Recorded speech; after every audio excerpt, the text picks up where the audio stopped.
आहार खोजने में, दम मारने में तो बंदर भी कुशाल है, नहीं? एक कोई बड़ी बात नहीं है। जिससे दम मारा जाता है उसका पता होता तो आए है। दम मारने की सत्ता परमात्मा की, दम मारना मन का खेल है, सत्ता भगवान की। क्या क्या लीला है। हरि जो कल नहीं आए थे वे हाथों पर करो, कल नहीं थे।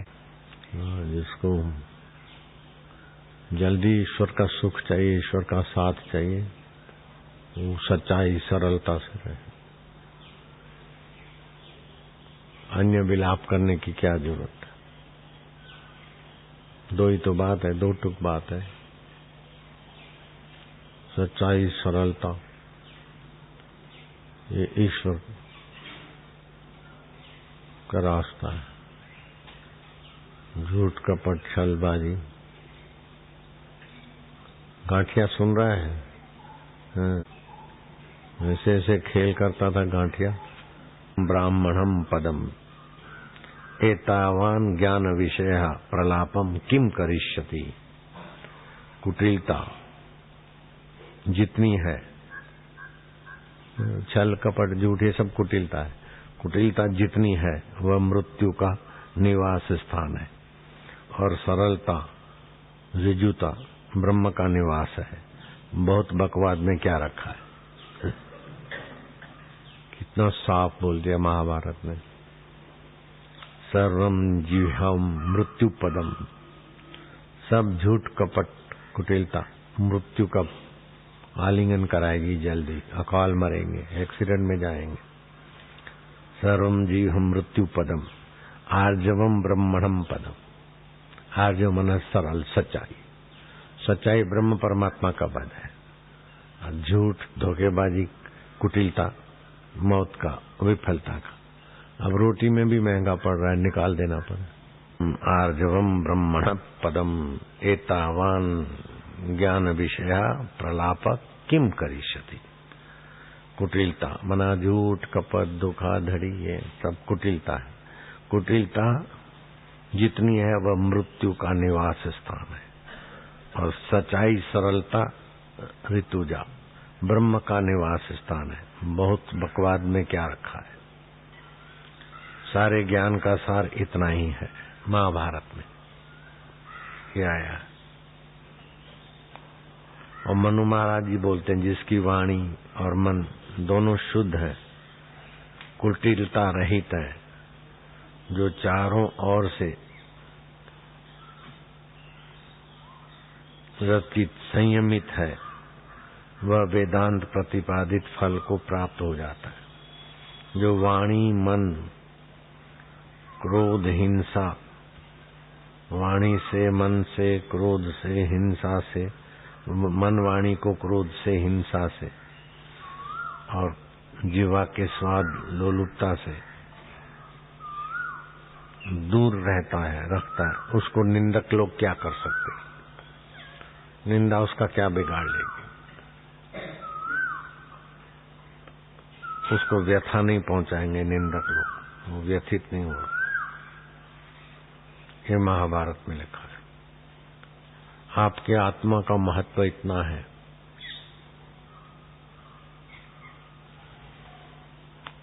कि जगत की कोई भी वस्तु आपकी बराबरी नहीं कर सकती। आप इतने महान आत्मा हो, लेकिन झूठ कपट ने तबाह कर दिया। रोटी का टोटा नहीं, फिर भी गुरु को बोलना पड़े कि मेरे आश्रम में नहीं हो। कितना झूठ कपट तुम्हारे को तबाह कर चुका, लेकिन छोड़ेगा नहीं। वो तो कुछ का कुछ करेगा, आदत पुरानी है।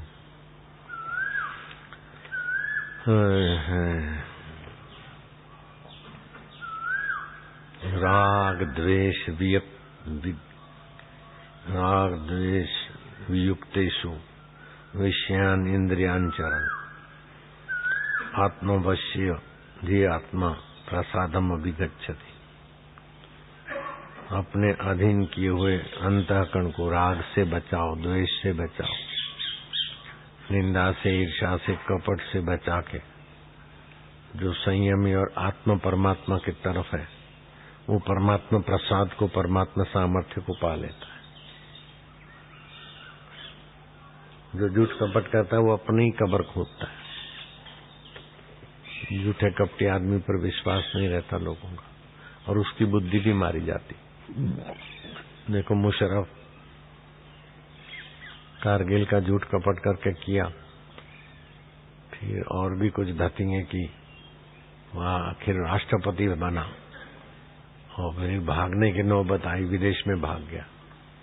फिर भी ईश्वर ने कैसी उसकी मति मार दी कि जाओ पाकिस्तान चुनाव लड़ो।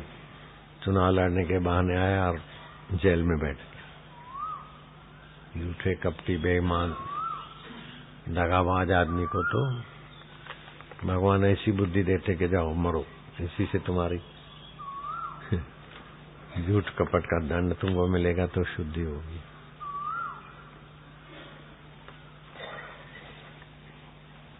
होते कहीं है, बोलते मैं कानपुर हूँ, मैं ये दवाई ले रहा हूँ, ये चीज, अरे छोड़ो सब, मैंने पी लिया, को ये कर दिया, वो कर दिया, वो कर दिया। कुत्ता भी जिस घर का खाता है ना, तो स्वामी से बेवफाई नहीं करता। ये गांठिया तो स्वामी का खाए, और स्वामी कोई हमारी फार्मेसी से च्यवनप्राश उठा के लगा के बेचारा, लेकिन बाद में देखा कि ऐसे कैसे हुआ, और भी कई खेल खेला। अब चला जा आश्रम में से, जा, नहीं आना, जा,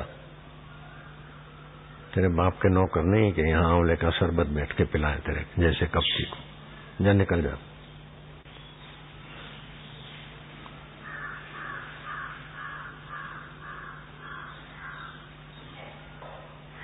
गुरु के दर से जो ठुकराया गया उसको कुदरत क्या करेगी, कौन साथ देगा? दयालु गुरु को भी कठोर होना पड़ता है। ये कपटियों का देखो कैसा भाग्य।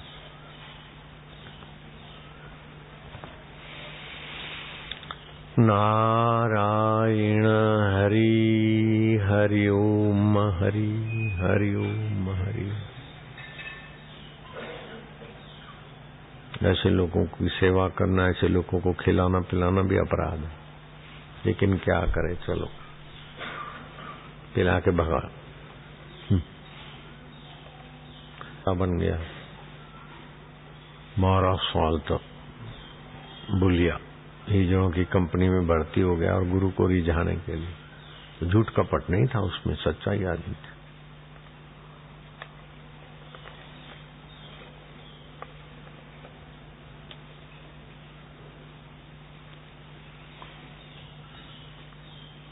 घोड़ा कहाँ भटक रहा है? घोड़ा इन्हीं से हम भगवान के नजीक हो जाते हैं, और अपनी विकृति से, दुष्कृत्यों से संत और भगवान के दिल से गिर जाते।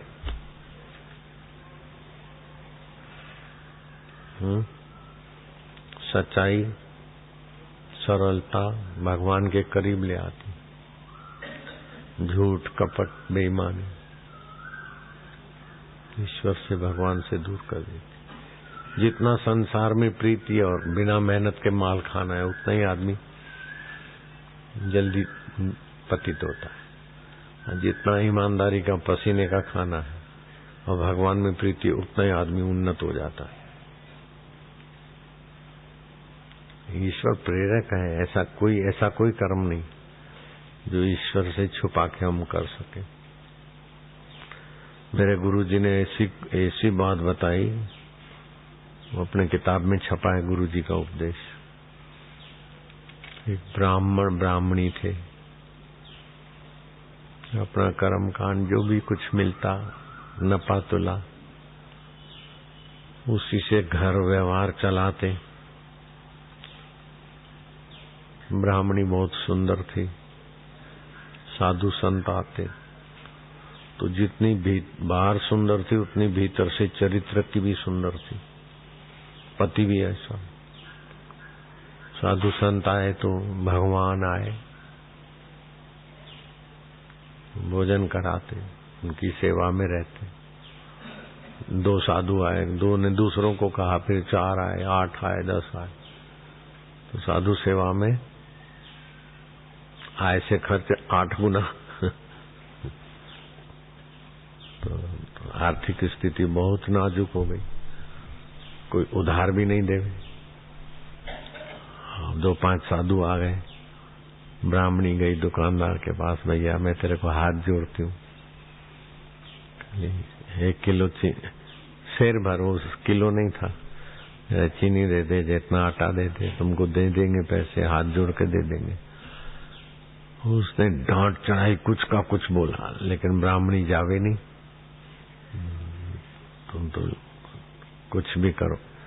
उसने बोला कुछ भी करो क्या, अगर तू वचन देती है तो मेरी औरत तो मायके है, मैं अकेला हूँ मेरी कोठी पे, रात को तू आ जा मेरे पास, मेरे बिस्तर पे। बोले ठीक है, मैं वचन देती हूँ, आ जाऊंगी, अभी तो दे साधुओं के लिए भाई। तो सीधा सामान लेके गई, साधुओं को खिलाया। संध्या हुई तो पति को बोला कि मैं वचन दे के आई हूँ। दुकानदार की पत्नी घर पे नहीं है, वो अभी नई शादी की है, वो मेरे सौंदर्य पर फिदा है, दे नहीं रहा था तो मैं वचन दे आई कि मैं आऊंगी तुम्हारे घर पे, आप आशीर्वाद दो कि मैं बच के आ जाऊं। अरे बोले मुझे भरोसा है, जो सच्चाई का आश्रय लेता है, ईश्वर के निमित्त साधु की सेवा करता है, ईश्वर उसकी रक्षा नहीं करेंगे तो किसकी करेंगे। जा जा, भगवान है रक्षक, जाओ, वचन दिया है तो पालो। क्या सच्चाई, तो गुस्सा आना चाहिए ना। मेरी पत्नी को इसलिए बुलाया है, दुकानदार हल्ला गुल्ला करता नहीं, नहीं तुम वचन दिया है तो वचन पूरा करो, जाओ, ईश्वर तुम्हारे रक्षक है ना। ओ, दुकान बंद कर रहा था, अच्छा तू आ गई, जल्दी जल्दी दुकान बंद किया, मेरे पीछे पीछे आना, किसी को शक न पड़े। अब देखो झूठ कपट वाला आदमी ले गया अपनी कोठी में, खिड़की बंद की, पर्दे लगाए, दरवाजा बंद किया, वो खड़ी रही। मन में भगवान को पुकारा, अब तुम ही सब कुछ कर सकते हो। वो माई को प्रेरणा हुई कि उसको बोलती है आपने खिड़कियां तो बंद की, लेकिन फिर भी कोई देख रहा है, सब दरवाजे बंद करो। उसने बोला ये भी बंद किया, वो भी दरवाजा बंद किया, ये भी खिड़कियां भी सब बंद किया है, कौन देख रहा है? बोले मैं सच बोलती हूँ, कोई देख रहा है, आप उधर पर्दा वर्दा लगाओ, खिड़की विड़की बंद करो। बोले कौन देख रहा है? कोई नहीं है। बोले इधर तो कोई नहीं है, लेकिन इधर हृदय में देख रहा है, आपके हृदय से भी देख रहा है, मेरे हृदय से भी देख रहा है कि आप हम क्या करेंगे। उस पे पर्दा डाल दो, मैं हाथ जोड़ती हूँ, मुझे शर्म आती है। वो जो देख रहा है ना, तुम्हारे हृदय में भी देख रहा है, मेरे हृदय में, उधर एक एक पर्दा डाल दो। इतना बोलना था तो उसको, जो बुलवाता है परमेश्वर, वो असर भी कर पाता है। मेरे से जो बुलवाता है वो तुम्हारे हृदय में असर भी तो करवाता है। उस पे पर्दा डाल दो, फिर जो आपकी मर्जी हो, मैं चूं भी नहीं बोलूंगी। भाई का हृदय भर गया, हाथ जोड़े, पर्दा डाल दो। वो सिर पकड़ के बैठ गया, चकराया, चकरा गए। उस पे पर्दा कौन डाल सकता? देख तो रहा है, अंदर से थोड़ी नालत बरसी। वो तो चरणों पे गिर पड़ा के बहन तूने मेरी आंख खोल दी। उस पे कोई पर्दा नहीं डाल सकता, उस पे कोई पर्दा नहीं डाल सकता। हे भगवान बचाओ बचाओ, मैं क्या कर रहा था, कैसे? पैसा देना है तो देना, लेकिन मैंने बहन कह दिया तुमको तो मुझे माफ कर दे। बोले भैया तू मुझे माफ कर दे। बोले भगवान कैसे, कितना महाकामी ऐसा भगत बन गया। बहन जी तू मुझे माफ कर दे। ये तो मेरे गुरु जी ने सुनाई। महंत चंदीराम अपने आश्रम के महंत बोलते थे। 89 साल की उम्र हुई तब शरीर शांत हुआ। उनका बेटा भी आश्रम का संचालक है, राम भाई। वो महंत ने बताया कि हम चंदीराम सेठ थे और डीसा के आश्रम में आए थे कि लीलाशाह बापू कहाँ मिलेंगे, उनसे आशीर्वाद मंगवाना था। 2 पत्नी तो चली गई, मैं बड़ा कामी था। पत्नी हॉस्पिटल में भर्ती हो जाए तो मैं भी उसके पलंग पर पहुंचने के लिए हॉस्पिटल में भर्ती हो जाता था, मैं ऐसा था। तो उसी में दूसरी पत्नी मर गई अति काम में कार से, और मेरे को भी बहुत बीमारियां थी। और तीसरी पत्नी के लिए दलालों को ऑफर दी और किसी गरीब गुरबे की 15-16 साल की कन्या को ले आए थे। देखने में बहुत ठीक ठाक थी। तो मेरे भाई लोग और सब हम तैयार थे कि अंदर से आए कहीं ये भी न मर जाए बेचारी। तो लीलाशाह जी आश्रम में जाके आऊं तो बापू से पूछने आया था। बापू तो उस समय उसने नहीं बोला, उस समय लोग बोलते भी नहीं थे बापू। पूछने आया कि लीलाशाह जी कहाँ है। साईं से पूछने आया तो साईं ने, मैं पूछूं उसके पहले साईं ने मेरे सामने देखा और बोला तेरी शादी तो उससे कराऊंगा। मेरे को क्या हुआ, मैं तो पूछा नहीं कि लीलाशाह जी कहाँ है, तेरी शादी उससे कराऊंगा। तो घर आया और मेरे को शादी का ख्याल ही नहीं आवे। दलाल ने बहुत जोर मारा, लड़की के माँ बाप ने भी कहा कि भाई हमको पसंद है, हम तैयार हैं, हम करो जैसे भी करना हो, रजिस्टर मेरे जैसा भी आप बोलो। लड़की के माँ बाप और कोई रिश्तेदार हो, मजबूरी के कारण कुल मिला के कन्या को बेच रहे थे। हाँ, पैसे वाले थे चंदीराम। तो बोले नहीं करना शादी। तो दलाल भी समझावे, भाई 2 थे उसके, वो भी समझावे कि ऐसा मिलेगा नहीं, नंग मौका है, फिर दूसरी जगह ऐसा नहीं हो सकेगा, अपने इलाके के ही हैं ऐसा। बोले क्या पता, वहाँ लीलाशाह के शिष्य है ना आसाराम, उन्होंने कहा तेरी शादी उससे कराऊंगा। उसके बाद मेरे को क्या हुआ कि कुछ अच्छा ही नहीं लगता। जब बहुत जोर मारा तो मैंने कहा अच्छा तो ये मेरे साथ शादी कर इसकी होगी तो पहले हम एक कमरे में मिलना चाहते। पत्नी बनने के पहले मैंने सारी पति पत्नी की जो कोशिशें हों को किया, लेकिन मेरे मन में क्या पता क्या हुआ, कोई काम विकार कुछ हो गई नहीं। तो मैं तो उस कन्या को प्रणाम किया, शाल ओढ़ाई, माफी मांगा और यहाँ आ गया तो आ गया, फिर वापस लौट के नहीं गया। तो उसके शरीर में कई बीमारियां थी, दम्मा था, क्या था। फिर ध्यान में बिठाया, क्रियाएं हुई, वमन हुआ, जुलाब बुलाब हुई, वो सब कचरा वचरा निकला और तबियत टनाटन हो गई। नहीं तो 50 साल में तो बीमारियों का थैला था, मैं 50-55 के बीच का था। अभी मैं तुम्हारे सामने हूँ, ये सब मेरे साईं की कृपा, ऐसा बोलते थे।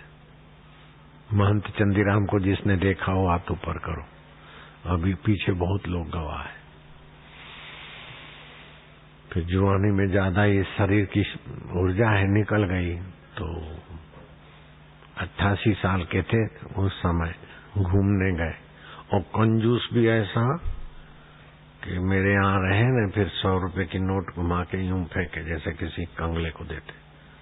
तो कोई बात नहीं, ऐसे मत्था टेक के नहीं हूँ, ऐसे बीड़ी की नाई बना के प्रणाम तो करे, लेकिन पहले यूं फेंके मेरे ऊपर और फिर प्रणाम करे जावे। ऐसा चला कुछ दिन, लेकिन ठीक। फिर उसको कब्जियत की बीमारी पुरानी थी, और मैं जो भी उपाय बताऊं सारे फेल। तो मैं देखा कि फिर मेरे को आ गई बात शास्त्र की, जो बहुत कंजूस होता है तो उसका मन डबल को भी पकड़ रखता है।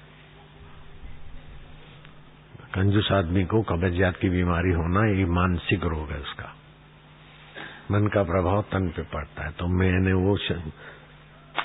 मैं क्या, देखो तुम्हारी कब्जियत अब दवाइयों से मेरे उपाय से नहीं मिटे। एक उपाय है कि ये जो मोटेरा गांव में गरीब गुरबे बच्चे हैं ना, उनको फल बल लेके बांटा करो, हाथ खुला करो। तुम बाहर से हाथ खुला करोगे तो भीतर से मन भी खुला करेगा, मल को पकड़ नहीं रखेगा। उसको नहीं बोला मैंने। तो कंजूस आश्रम में आने वाला फ्रूट का व्यापारी, उसको पकड़ा उसने। बोले साईं किया गया है, बच्चों को फल फ्रूट बांटना है तो तुम जरा लाया करो, मैं पैसे दे दूंगा लेकिन जरा कर कसर से लाना, ये करना। तो वहां भी दुकानदार अपने तरफ से भी थोड़ा देवे, थोड़ा अपना। तो गरीबों के लिए लाना है तो ऐसे जैसा भी मिले थर्ड क्लास माल, चीकू केला वेला है वो दे आता। लेकिन थोड़ा थोड़ा देना चालू किया तो थोड़ा थोड़ा पेट भी साफ होना चालू हुआ। तो मेरे को सिद्धांत पक्का आ गया, किसी को ज्यादा कब्ज जाते तो मैं के जाओ गरीबों में कुछ करो।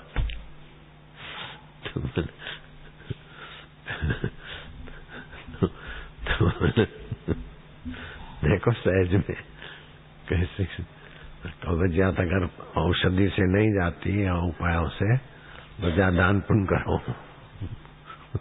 हाथ खुला करो तो वो भी प्रोसेस खुला हो जाएगा, फिर फायदा हुआ उसको, कब्जियत कम हो गई। 88 साल का था, घूमने गया तो चक्कर आ गए, गिर गए, कोमा में चले गए और पैरालाइज हो गई। मैं तो सत्संग में घूमता रहा, फोन आया कि महंत चंदीराम को। मैं ऐसे ही मजाकी नाम रखा था महंत, पैसे वाला था और अपना मैं था। बाद में तो बहुत सरल हो गए बेचारे, लेकिन उनकी सच्चाई पे मैं बहुत खुश था। मैंने पूछा नहीं, तब भी ये सारी कथा उन्होंने बताई कि लड़की के साथ मैंने प्रयत्न भी किया, ये किया, मैं आया था इसलिए आपने ऐसा कहा। मेरे मुंह से तो ऐसी स्वाभाविक निकल गया, लेकिन उसने अपनी जो भी कमियां थी वो सच्चाई के कारण मेरे हृदय में उसकी जगह हो गई। तो देखो महाभारत बोलते ना कि सरलता सच्चाई ईश्वर का रास्ता है, तो उसकी यात्रा ईश्वर के रास्ते हो गई, बहुत अच्छी यात्रा हो गई। तो बताया कि वो चंदीराम घूमने गए तो उनको हो गया, चक्कर आया, पैरालाइज हो गया और कोमा में चले गए। कौन सी हॉस्पिटल में ले जा? मैं क्या कोई जरूरत नहीं हॉस्पिटल में ले जाने की, आश्रम में ले जाओ। बोले आश्रम में तो है क्या, ऐसा ऐसा पैरों तले मालिश करो, सिर पे मालिश करो और ओम ऐम ऐम ऐम ऐम जप करो और चंदीराम जी करके बुलाओ। उन्होंने ऐसा किया और कोमा से बाहर आ गए। 2-4 घंटे लगे होंगे जो भी, बाकी रही पैरालाइज, तो पैरालाइज का भी उपाय हुआ और चलने फिरने लगे। नहीं तो ऐसा शरीर खाली हो गया था, घिसा पिटा था कि हॉस्पिटल में कितने साल कोमा में रहते हैं, कितने महीने रहते हैं, अपन कह नहीं सकते। चंद समय में ही ठीक हो गए, घूमने फिरने लगे। तो धनशंकर वैद्य अभी भी है, वो आए तबीयत पूछने को, तुम्हारा ऐसा हुआ था जरा देखूं। बोले नहीं ठीक हूँ, मैं ठीक हूँ। और जब संसार से जाना हुआ तो आंख बंद करके ध्यान करके चले गए, स्वस्थ स्वस्थ में। कैसी ऊंची गति, योगियों जैसी। खाली सच्चाई का आश्रय लिया बस। कंजूस भी थे, कामी भी थे। काम धंधा व्यापार करते तो झूठ कपट भी किया होगा। मैं कैसे बोलूंगा झूठे थे, मेरे को तो अनुभव नहीं। मेरे आगे तो उनकी सच्चाई दिख रही है, लेकिन सच्चाई का बदला भगवान कितना देते हैं, गुरु कितना देते हैं। अभी भी अपन उसका यश गा रहे, नहीं गा रहे। नारायण हरि हरि ओम हरि। मिनिस्टर साहब ने अपने बेटे को कहा कि देख बेटा, वो लोग आ रहे हैं गांव वाले, सिर खपाएंगे। तुमने वायदा किया था, पानी नहीं आया, वायदा किया था, लाइट नहीं लगी, सड़क खराब, ये सब सिर खपाएंगे। मैं बेसमेंट में चला जाता हूँ, नीचे के तल घर में। तुम उनको बोलना पापा घर नहीं है, बाहर गए। ऐसे करके उनको रवाना कर देना। वो मिनिस्टर साहब बेसमेंट में चले गए। बच्चा आया, लोगों ने कहा मिनिस्टर साहब से मिलना है। बोले पापा ने कहा कि गांव वाले आएंगे। बोले लाइट नहीं है, पानी नहीं है, सड़क खराब है, सिर खपाएंगे। तो मैं बेसमेंट में चला जाता हूँ, उनको बोलना पापा घर नहीं है।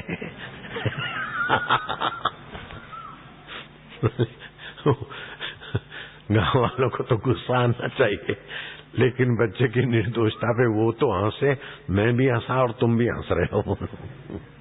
है कि नहीं? इसको बोलते आर जाओ, जो जैसा ऐसा बता दिया।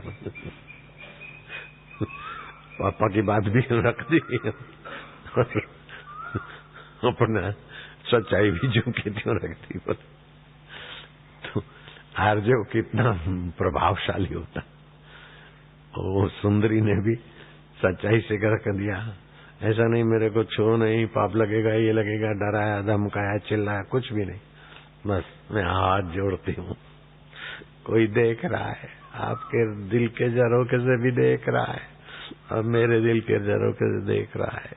मेरे को लगता है कि वो खिड़की बंद करो, पर्दा लगाओ, जो भी करो तुम, मैं हाथ जोड़ती हूँ। ऐसी सरलता से बोली कि वो तो चकराया, धरती पकड़ के बैठ गया। तो व्यास भगवान का ये वचन सब जगह लागू हो जाएगा। सर्वम जीव्यम मृत्यु पदम आर्जवम ब्रह्मण पदम। छल कपट जो कुटिलता जो है, ये मृत्यु के गोद में ले जाती है और सरलता सहजता अमृत तत्व से मिलाती है। और ज्यादा बकवास की क्या जरूरत है? जाओ। हे हरि हे हरि हे हरि हरि प्रभु प्रभु नारायण नारायण नारायण।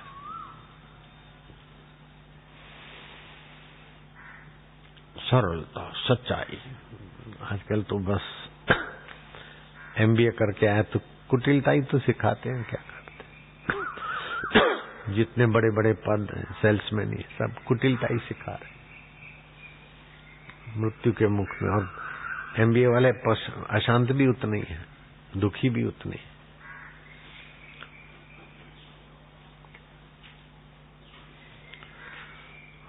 अपने थोड़ा कुटिलता से बचते तो सुखी भी ऐसे ही है, और भगवान भी अपने कार्य करवा लेते। किसी को हाथाजोड़ी नहीं करनी पड़ती, गिड़गिड़ाना नहीं पड़ता, अपना कार्य भगवान करवा ही देते, सब होते रहते। और प्रेरणा भी अच्छी देते। चलो भाई मक्खन है, बच्चों के लिए, सबके लिए करो। ये बहुत फायदे वाली चीज आ गई। मैं डॉक्टर नहीं हूँ, वैद्य नहीं हूँ और कोई इतने किताब पोथे तोथे पढ़ता भी नहीं हूँ, लेकिन जो भी भगवान कहवाते हैं वो बहुत अच्छा लगता है हमको। तो अपनी चालाकी से करूँ तो गड़बड़ कर लूंगा, ईश्वर की प्रेरणा से करता हूँ सबके हित के लिए, तो भगवान स्वयं ही सब करवाते। ओम प्रभु जी, ओम प्यारे जी, ओम अंतरात्म देव, ओम। हे हरि, हे हरि, हे हरि, हे हरि। बज गए होंगे 9:30, 10 बज गए, 9:45। बस और कर्म से, कर्म से, वचन से छल छोड़ दे। मन क्रम वचन छांडी छल, जब लग जनन तुम्हार, तब लग स्वप्ने हूँ सुख नहीं, करे कोटि उपचार। सुखी होने के लिए करोड़ों उपचार करो, करोड़ों घुटने टेको, करोड़ों चालबाजियां करो, अंतरात्मा का सुख संतोष नहीं मिलेगा। इसका दोस्त अजय भी ऐसे कर करा के चला गया थे।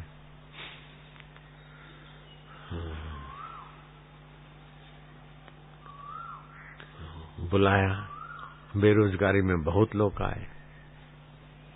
अच्छा, अभी तुम बैठो, वो सामने मकान है ना, हॉल है, उसमें बैठो, फिर मैं आता हूँ। गए तो देखा तो हॉल को तो ताला है, बाहर बैठे रहे बैठे रहे बैठे रहे।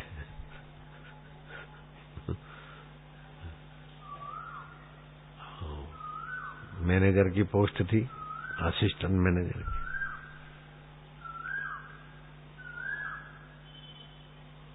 आखिरी में एक लड़का आया, उसको भी यही कहा कि वहाँ मकान है ना, उसमें बैठो, मैं आता हूँ।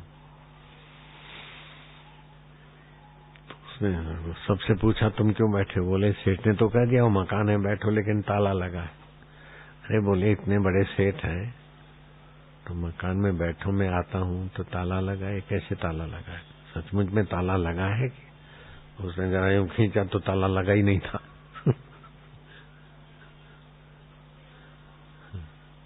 सेठ आया, बोले बस तुम लोग जाओ, सब धूप में तप तप के जाओ, मिल गया मैनेजर मेरे को।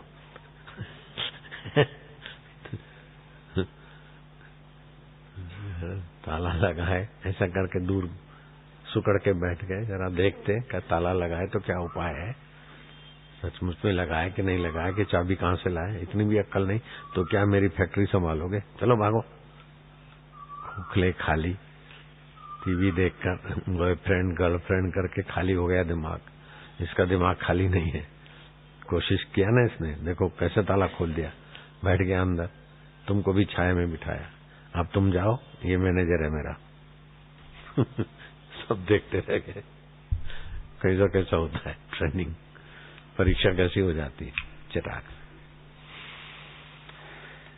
हे हरि श्री हरि श्री हरि। ऐसे ही सेठों का सेठ वो परमात्मा है, और लगता है कि परमात्मा के घर में ताला है, लेकिन जाओ जरा हिलाओ तो दिखने भर का ताला है। तुम जाओ बैठ जाओ, बन जाओ उसके मैनेजर। हैं? ऐसे भगवान है। सेठ का तो सीमित राज है, भगवान का तो असीम है। भगवान के परीक्षा में पास हो जाओ सच्चाई से। बचपन में झूठ कपट की आदत होती ना, तो आश्रम में आके भी वही करते, छुपाते, ऐसा करते वैसा, उससे छुपाया उससे छुपाया, केळू खाधू, पदिया नाखी दीदा। अरे काय को ये सब करते,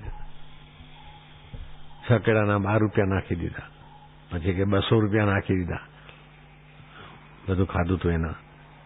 ये सब काय को बकवास करना पड़े? ये मौत के घाट उतार देगा, झूठ कपट बेईमानी, और सच्चाई ईश्वर के गले लगा देगी। अब 10 बज गए, 10 बस जाओ। सर्वजीवं मृत्युपदम। मृत्युपदम। सब जो कपट है मृत्यु का पद घर है। सर्वजीवं मृत्युपदम। सर्वजीवं मृत्युपदम। आर्जवं ब्रह्मणः पदम। आर्जवं ब्रह्मणः पदम। ब्रह्मण माना परमात्मा का पद है। एतावान ज्ञान विषयः। एतावान ज्ञान विषयः। प्रलाप किम करिष्यति। प्रलाप किम करिष्यति। कुटिलता जितनी है वह मृत्यु का निवास स्थान है। कुटिलता जितनी है वह मृत्यु का निवास स्थान है।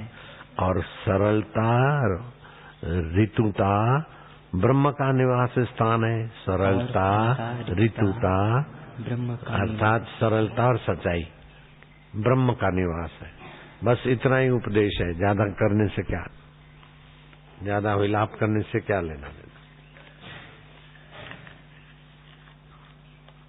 एक दूसरे से पूछेंगे बापू ने क्या कहा, कैसा हुआ, बापू को किसने बताया, किसने बताया। अरे बेईमान, जो बताया न बताया तू और बता दे। अहमदाबाद में बैठे बैठे यहाँ से कांटेक्ट करते, बापू को किसने बताया। और क्या बोले बापू, और क्या बोले। नवला पूछ रहा है, वो पूछ रहा है, आशीष पूछ रहा है। एक जगह छापा लगता है ना तो पूरे आसपास वाले टेंशन में आ जाते। देखो पापी का पापी उनको ले डूबता है। हे हरि ओम ओम ओम। ये खबर पहुंच जाएगी 10-5 मिनट में। नेटवर्क है आजकल के छोरों का, ईश्वर के साथ कोई लेना देना नहीं। ये मोबाइल ने, पिक्चरों ने, वेबसाइट ने तो मानवता को एकदम। चीन घुस के आया तो मेरे को बड़ा पीड़ा हो रही थी चित्त में। और भगवान ने दोनों को सद्बुद्धि दी, चीन वापस हट गया और चीन और हिंदुस्तान के सैनिकों ने हाथ मिलाकर विदाई दी। अच्छी बात, बहुत बढ़िया हो।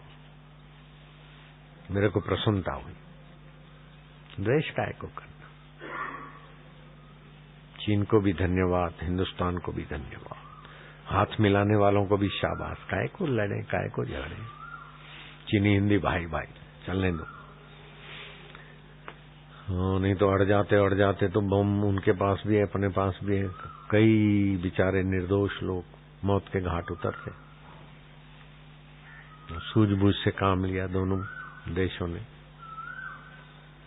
सेना जो घुस के आई थी वापस हो गई, पता है। मैं खबर रखता हूँ, देश में रहता हूँ तो देश के हित की, सबके हित की बात। चीन का भी भला हो, पाकिस्तान का भी भला हो, हिंदुस्तान का भी भला हो, सभी का भला हो। और मुशर्रफ का इसी में भला है, जो हो रहा है इसी में मुशर्रफ का भला है। अल्लाह ताला बुरा नहीं करते किसी का, मुशर्रफ का इसी में भला ही। नजर कैद रहे, अब पहले के किए हुए कर्मों का थोड़ा दंड मिले तो इसी में उसका भविष्य उज्जवल। देश आजाद हुआ, राजेंद्र बाबू और ये सब मसलत कर रहे थे। शरणानंद ने पूछा कि बाबूजी, सेवा का अंत त्याग में होना चाहिए कि राष्ट्रपति पद में होना चाहिए। सेवा किया, देश को आजाद कराया, अब उसका सेवा का अंत किस में होना चाहिए? बोले त्याग में होना चाहिए। फिर बोले ऐसे लोग मिलते नहीं तो तुम ही बन जाओ ना। तो राजेंद्र बाबू हंसे, छूटता नहीं मुझे। तो संत भी हंस लिए वाला जो नारायण हरि। सेवा का अंत त्याग है और त्यागात शांति निरंतरम।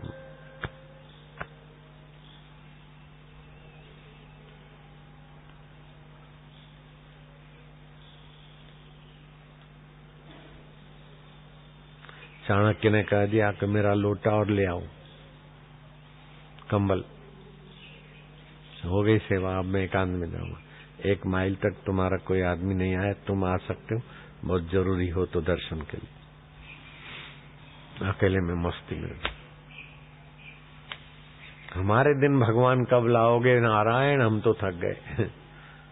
हम तो आश्रम बना बना के थक गए कि इधर एकांत मिलेगा, इधर। ये भी एकांत के लिए लिया था जगह, लेकिन और इसमें और प्रपंच, इनके लिए ये बनाओ, इनके लिए ये करो, ये तो सिर खपाओ। हम भले हमारे प्रभु भले, ऐसी कोई जगह जहां भी जाओ सब पहुंच जाते। एकांत वासु लघु भोजन आदो, खाना पीना देखना सुनना मिलना लघु। एक तो ये बंगलो और ये ढेल, और दूसरा ये चालाकी। गांठे के कभी छड़नू पे तू नहीं, जगत कोई वैल्यू नहीं है हरि के आगे। प्रेम पंथ सम पंथ, सतगुरु सम सज्जन नहीं, गीता सम नहीं ग्रंथ।